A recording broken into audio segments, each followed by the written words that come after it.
एक गर्भवती महारानी जिसके पेट में एक बच्चा पल रहा था, उसके खाने में जहर मिला दिया गया। जहर की मात्रा अधिक होने के कारण उसकी मृत्यु हो गई। मृत्यु के समय पास में खड़े आचार्य चाणक्य ने उस महारानी के पेट को काट करके उसके पेट में से बच्चा निकाल लिया। जहर की एक छोटी सी बूंद उस बच्चे के सर तक पहुंच चुकी थी। उसके कारण उसके माथे पर एक जहर का छोटा सा निशान बन गया। उस महारानी की मृत्यु के बाद उस बच्चे का नाम आचार्य चाणक्य ने बिंदुसार रखा, जिसने आगे चलकर मौर्य साम्राज्य पर शासन करा। तो दोस्तों, आज हम बात करने वाले हैं चंद्रगुप्त मौर्य के बेटे बिंदुसार के बारे में, जिसने 298 ईसा पूर्व से लेकर के 272 ईसा पूर्व तक भारत में दूसरे मौर्य साम्राज्य के शासक के रूप में शासन करा।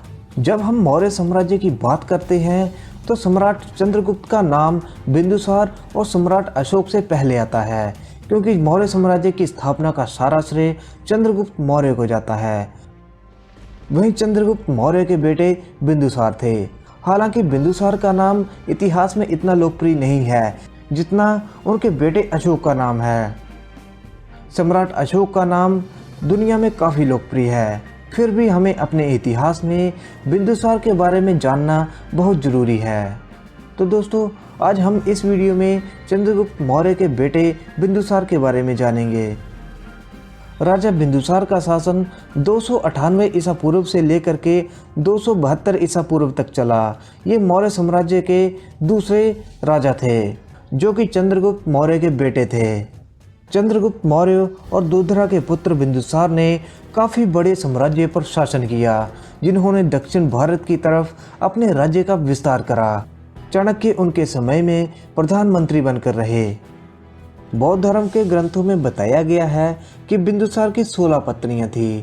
16 पत्नियों के 101 संतानें थीं, जिसमें से उनके सबसे बड़े बेटे का नाम सुसीम था और सबसे छोटे बेटे का नाम तिष्य था। इस प्रकार से बिंदुसार के बाद मौर्य वंश का वारिस सुसीम था, किंतु ऐसा नहीं हुआ क्योंकि अशोक ने राजगद्दी के लिए उसे मार दिया। बौद्ध ग्रंथ महावंश के अनुसार सम्राट अशोक ने अपने 99 भाइयों की हत्या करके सिंहासन हासिल करा और सबसे छोटे भाई तिष्य को छोड़ दिया, क्योंकि उसने अपने भाइयों को मरवाने में अशोक की मदद करी थी। आज भी पटना शहर में वो कुआं मौजूद है जहां पर राजा अशोक ने अपने भाइयों को अपने समर्थक मौर्य वंशी अमात्यों के साथ उनको मार करके उस कुएं में फेंक दिया था। बौद्ध परंपरा और ग्रंथों के अनुसार ये माना जाता है कि राजा बिंदुसार नहीं चाहते थे कि अशोक उनके राज सिंहासन पर बैठे। बिंदुसार चाहते थे कि उनके राज सिंहासन पर राजा अशोक की जगह उनका पुत्र सुसीम बैठे। राजा बिंदुसार के शासनकाल में तक्षशिला के लोगों में 2 बार विद्रोह हुआ। पहली बार का विद्रोह बिंदुसार के बड़े पुत्र सुसीम के द्वारा उसके किए हुए बुरे शासन की वजह से हुआ। दूसरे विद्रोह का कारण इतिहास में कहीं दर्ज नहीं किया गया है, जिसे राजा बिंदुसार के पुत्र अशोक ने दबा दिया था। बिंदुसार की मृत्यु 272 ईसा पूर्व में हुई। बिंदुसार को एक महान पिता का पुत्र और पुत्र का पिता भी कहा जाता है, क्योंकि बिंदुसार चंद्रगुप्त मौर्य के बेटे थे और महान शासक अशोक के पिता थे। इतिहास में राजा बिंदुसार के बारे में कोई खास जानकारी उपलब्ध नहीं है, लेकिन आज हम यहाँ पर बिंदुसार के जीवन के बारे में बताने जा रहे हैं। राजा बिंदुसार से संबंधित बहुत सारी जानकारियाँ उनकी मृत्यु के 100 साल के बाद इतिहास में सूत्रों के द्वारा पता की गई थी। इतिहास में बिंदुसार को पिता का पुत्र और पुत्र का पिता भी कहा जाता है, क्योंकि वे चंद्रगुप्त मौर्य के पुत्र और सम्राट अशोक के महान पिता थे। मौर्य साम्राज्य के संस्थापक चंद्रगुप्त मौर्य के बाद मौर्य साम्राज्य का उत्तराधिकारी बिंदुसार ही बने, और साथ ही बिंदुसार ने भारतीय इतिहास के महान शासक सम्राट अशोक को जन्म दिया, जिन्होंने दक्षिण भाग में अपने राज्य का विस्तार करा। बिंदुसार को अमित्रघात, सिंहसेन और भद्रसार के नाम से भी जाना जाता है। राजा बिंदुसार को एक महान पिता का पुत्र और महान पुत्र का पिता भी कहा जाता है, क्योंकि वे चंद्रगुप्त मौर्य के पुत्र और सम्राट अशोक महान के पिता थे। मौर्य साम्राज्य के संस्थापक चंद्रगुप्त मौर्य के बाद मौर्य साम्राज्य का उत्तराधिकारी बिंदुसार बने और साथ में बिंदुसार ने भारतीय इतिहास के महान शासक सम्राट अशोक को जन्म दिया। उन्होंने दक्षिण भारत में अपने राज्य का विस्तार किया था। बिंदुसार को अमित्रघात, सेन, भद्रसार और अजातशत्रु भी कहा जाता है। बिंदुसार महान मौर्य सम्राट अशोक के पिता थे। चंद्रगुप्त मौर्य और दुर्धरा के पुत्र बिंदुसार ने एक काफी बड़े साम्राज्य को संभाला, जिन्होंने दक्षिण भारत की तरफ अपने राज्य का विस्तार करा। राजा बिंदुसार के समय में चाणक्य उनके साथ उनके महामंत्री बनकर रहे।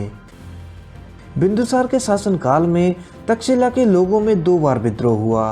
पहली बार विद्रोह बिंदुसार के बड़े पुत्र सुसीम के बुरे प्रशासन के कारण हुआ। दूसरे विद्रोह का कारण अज्ञात है, पर उसे बिंदुसार के पुत्र अशोक ने दबा दिया था। प्रशासन के क्षेत्र में बिंदुसार ने अपने पिता का अनुसरण किया। राजा बिंदुसार के समय में 500 सदस्यों वाला मंत्री परिषद था, जिसका प्रधान खल्लटक था। राजा बिंदुसार अपनी परंपरा के अनुसार ब्राह्मण धर्म के अनुयायी थे। बिंदुसार के समय में भारत का पश्चिम एशिया से व्यापारिक संबंध काफी अच्छा था। बिंदुसार के दरबार में सीरिया के राजा एथियोकस ने डायमाकस नाम से एक राजदूत भेजा। इतिहास में राजा बिंदुसार के बारे में ज़्यादा जानकारी नहीं मिलती है।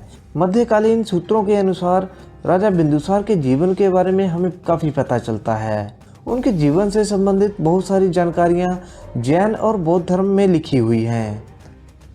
अगर ग्रंथों में हम राजा अशोक के बारे में जानकारी प्राप्त करते हैं तो वहाँ पर बिंदुसार का जिक्र मिलता है, लेकिन बिंदुसार के जीवन चरित्र को जानने के लिए वह जानकारी पर्याप्त नहीं है। बिंदुसार के ज़्यादातर जीवन को लेखों में व्यापक रूप से दर्शाया गया है, लेकिन बिंदुसार के जीवन का वर्णन उनकी मृत्यु के हजारों सालों के बाद लिखा गया है। ऐतिहासिक दस्तावेजों से हमें पता चलता है कि बिंदुसार की मृत्यु 270 ईसा पूर्व में हुई थी। इतिहास से हमें पता चलता है कि राजा बिंदुसार ने लगभग 25 वर्षों तक शासन करा और उनकी मृत्यु 273 ईसा पूर्व में हुई। इस तरह से मौर्य साम्राज्य के संस्थापक चंद्रगुप्त मौर्य के बाद मौर्य साम्राज्य के उत्तराधिकारी बिंदुसार बने और इसी साथ बिंदुसार ने भारतीय इतिहास के महान सम्राट अशोक को जन्म दिया था, जिन्होंने दक्षिण भारत में अपने राज्य का विस्तार करा था। तो दोस्तों, इतिहास के बारे में आपको ये जानकारी कैसी लगी, प्लीज़ कमेंट करके हमें ज़रूर बताएं। अगर आपको ये वीडियो पसंद आती है तो प्लीज़ इस वीडियो को लाइक करें और इतिहास के बारे में आगे जानने के लिए इस चैनल को ज़रूर सब्सक्राइब करें। तो दोस्तों, मिलते हैं हम अगली वीडियो में। तब तक के लिए जय हिंद।